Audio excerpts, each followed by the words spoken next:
What a great theme this is today. Every journey matters. We're all on journeys, or are we? Is there anybody here that lives in utopia? Anybody want their life? You, sir? Come on, come up here. Replace me. I want to hear your TED talk about how to get to utopia and what it's like when you get there. So I'm assuming that most of us don't live in utopia and that we don't want things to stay the same. So I'm going to use the word making a difference interchangeably with change. So just hands up, who would like to make a difference and have maybe a happier life? Okay. A healthier life? A longer life? Okay. A more prosperous financially or a safer life? Okay, you're in the right place. Because what I'd like to share with you in the next 15 minutes or so is some of my research findings about making a difference. All sorts of differences, big differences, little differences, work-related differences, non-work-related differences. And then I'm going to put them into a framework for you so that you've got something to take away that you can apply to your thinking to achieve whatever it is that you want in lives, or at least to accelerate your progress. Does that sound okay? Good. By the way, it will be a little bit interactive. There will be times when I do ask you questions. Sometimes, I want them out loud, and sometimes just have them in your head. So, let's just rewind time a little bit. It's 1997. I'm 34 years old. I've set up my first business. And I'm sitting talking with my coach, Tim. And Tim's really wanting to help me move forward. And I'm saying to Tim, Tim, I need a vision statement. I need a mission statement. And he looks at me and he said, Andy, I don't think you do. I think you need a passion statement. So I thought, that sounds good. I'm a pretty passionate guy. So I said to Tim, I said, right, what do I do? How do I write a passion statement then? And he says, I don't know, I've just made it up. So I thought, well, that's okay. I'll have a business, and I'll be the first business that has the world's first passion statement. So I spent the next 5-10 minutes or so writing down everything that I was passionate about. And right at the end of about 90 words were 3 words. And those words were making a difference. And that's really the start of my journey, where I really knew what I wanted to do. And that was to help make a difference and help other people understand what that difference was. So let's rewind a little bit further back. I'm 23 years old. I've been working for 5 years in a bank. 4 happy years and 1 unhappy year. I discovered I didn't like lending money. Bit of a problem if you worked in a retail bank. I thought I'd go into a bank because I wanted to climb the career ladder. And that's fine. It's just that I found that my ladder was leaning against the wrong wall. So I got off that ladder, and at the age of 23, I went to work in the public sector. And I took a big pay drop, 25%, which is a lot of money when you're 23. And the second week that I was in my job as a team leader, they sent me on a training course. And it was that training course that really kind of changed my life, because after a couple of days learning how to be a team leader, I discovered the power of questions. And I discovered that I was learning so much through being asked some great questions, and then I was practicing asking questions to help people. I thought, that's what I want to do when I grow up. I want to be a trainer. I want to help adults learn, and that was my goal. So I had my goal, and I had my reason why. Now, if I just go back a little bit, I went to do some research about making a difference.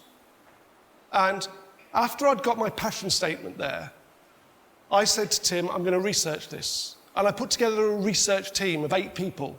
1 was full-time, 7 were part-time. And we went out and did something called a phenomenological study. Now, that's the largest word I'm going to use with you, right? But a phenomenological study is when you study the phenomena of something. And what I wanted to study was the phenomena of people who made a difference. Now, we've all made differences. So I went to see my master's degree tutor, and I said to him, how do I do this? And he described this method of phenomenological study, where basically I went out and I found 3 people that had made a difference. And I introduced these 3 people to our main researcher, who interviewed them, and he discovered what they were doing. And what we really wanted to find out was what people naturally did, the key success principles that people naturally apply when they're successful in achieving something, making a difference.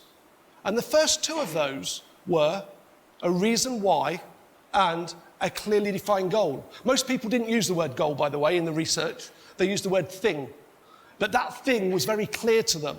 Objective, target, goal, it's the same thing. I knew that my reason why, at the age of 23, I'd found it, was to be a trainer and help people learn. So, have you found your reason why? What is your reason? How old will you be when you really find the reason to do something that you really want to make a difference about? Because having found that passion, that desire, this is about motivation, it's about energy. What is it that you want to achieve? That's the clarity of your goal. How clear is your goal? Do you know, oh, by the way, do you know the occupation that is best in the world at goal defining? Anybody want to hazard a guess? Teaching. Teaching? Nope. Anybody else? I'll tell you. Nope. Taxi drivers. Taxi drivers are brilliant. What's the first question they ask you?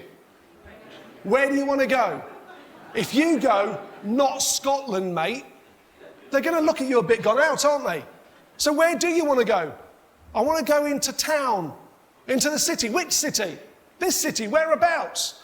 Drop me off specifically, because they need to know a destination. So my big tip to you is be your own taxi driver. Lock on to the destination with absolute clarity about where you want to get to, backing up with a strong reason why. So I defined my goals. I wanted to be a trainer, and then I wanted to do a master's degree and various other things. And when I did my master's degree, my dissertation was about career management, and I'd been helping a lot of other people with their careers. In fact, my first job as a trainer was in this very city, helping long-term unemployed people with disabilities get back into work. And then I got into management and leadership training. But knowing what you want to do is different from actually believing that you can do it. So the third key principle about making a difference is about having the self-belief. This is the voices in your head, by the way. Just in case you don't know how to measure your self-belief, you listen to the voices in your head. Now, I once heard it said that on average, we talk to ourselves about every 11 seconds. And if you're going, oh, I don't think I do, Andy, you just have been. But the key is, are you talking to yourself in a really helpful voice, full of belief and confidence? Or are you talking to yourself in a hindering voice? Are you beating yourself up? Or are you bigging yourself up? So self-belief. Now let's put those 3 things together, okay? And here we have a triangle. This is what I call the internal triangle. We have the clarity about what we want, we have the desire, the reason why for wanting it, and we have the self-belief. Now, we interrupt this little talk for a popular music trivia question. I'm going to invite you to rewind over 20 years ago to 1996, the summer of 1996. This was the year that the Spice Girls burst onto the scene. Girl power was here. What was the name of their first big hit single? Wannabe. And how did the catchy bit go? All at once you can sing. I'll tell you what I want, what I really, really want. Now, this was 2 years before I did my research, right, in 98. But the Spice Girls had beaten me to the first 2 key principles. I'll tell you what I want is a clearly defined goal. What I really, really want is a strong reason why. Fortunately, they then went zigga zig okay? Which is very good for me, because if they'd have gone, I'll tell you what I want, what I really, really want, and then I'll check my self-belief that it's achievable, right? You know, the rest would have been history for me. But they only got the first 2 key principles. So just remember a little bit of girl power. Focus on what you want, what you really, really want, then check your self-belief that it's achievable. So let's look at the next 2 key principles, Principle 4 and Principle 5. This is about possibility thinking and prioritizing those, and also involving others. So from our research, we identified that there were 10 key areas to think about possibilities that will get you to stretch wider and deeper than you would normally think. So just a little exercise for you here. Let's just do the first bit in your heads now. Think of a goal, something that you want to achieve. Make it really clear, get an absolute calendar date about it. By the way, just check that you're bothered, you really, really want it. And on a scale of 1 to 10, where 1 is low and 10 is high, just check your self-belief. Just imagine that my watch hand here represents belief, and this hand represents doubt. This is like a seesaw. It's equally poised at 5 out of 10 and 5 out of 10. In an ideal world, we'd want the self-belief to be a 5 or at least a 6. So if we had what's called a self-belief wobble, we can adjust. You don't need a 10 out of 10 in self-belief. So having that in mind, I'm going to share with you 10 areas. Just turn these into questions and think for yourself which of these, for the difference that you want to make, the journey that you're on, would warrant doing a bit more time and effort thinking through those ideas. The first of these is tasks. What possible tasks or things could help you to reach your goal? Next, resources. What possible resources? Resources can mean many things. Materials, equipment. What possible stuff could help you get there? The next 4 are about involving others. Before we think about who to involve, it can be really helpful to think, what are the reasons to involve others? In other words, how could others possibly help me in some way towards achieving my goal? Because having thought of those reasons, when you ask yourself the next question, who could that possibly be, more ideas will come into your mind. Now, most people think quite small, and they think quite close to home. And I can guarantee you that if we did surveys here today, the 3 most popular criteria for involving others of categories of people would be friends, family, and colleagues. Who we live with, who we work with, who we socialise with. Sometimes people even say, I've thought of absolutely everybody. No, you haven't.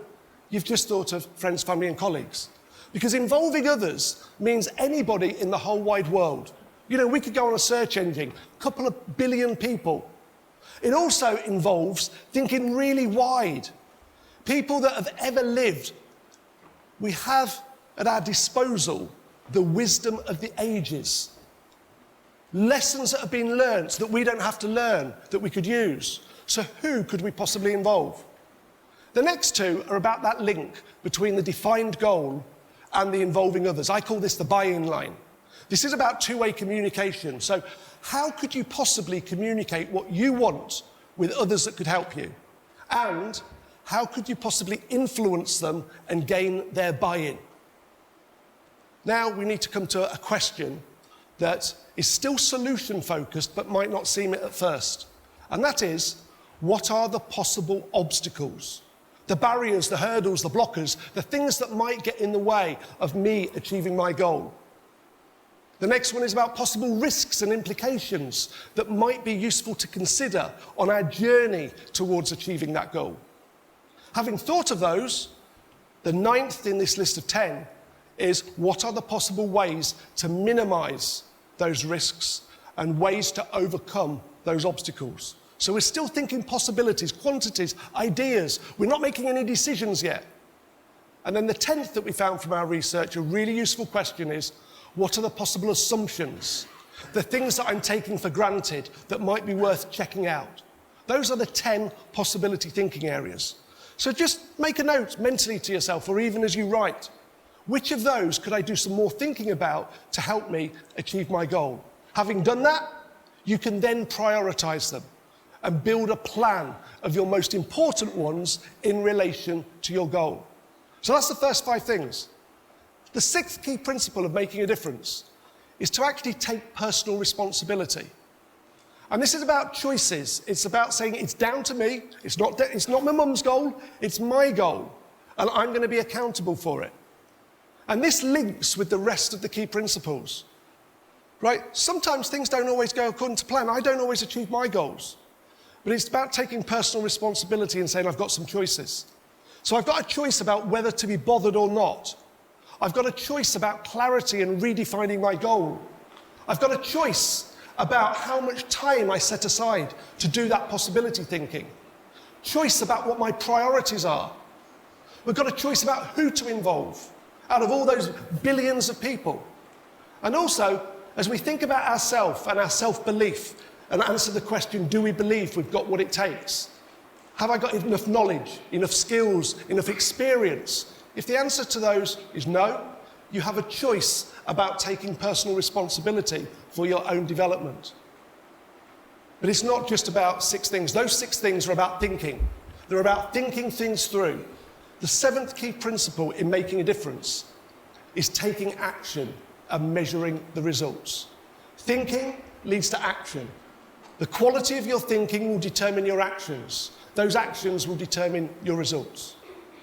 And what you've got here is a framework for making a difference. You can use it as a development framework to develop yourself, to think through and ask questions. You can use it to develop your team, friends, family, colleagues. I call it coaching. Just one person asking really great questions to help another person with their thinking. So it's a coaching framework. It's a thinking framework. But it's also a diagnostic framework. Because if you're not achieving the things that you want to achieve on your journey, you can look at that framework and say, right, which area should I spend a little bit more time on? Is it about the involving others? Should I redefine my goal? Should I even park my goal? Okay? So I give you this as a thinking framework to take away to help you on whatever journey is important for you. I've shared with you today my passion. I've shared with you a framework for thinking. My life now is about kind of helping others make a difference, taking this framework to millions of people around the world. So I hope it makes a difference in your life. Key thing to remember is, what's your passion? And if you had to write a passion statement, what would it say?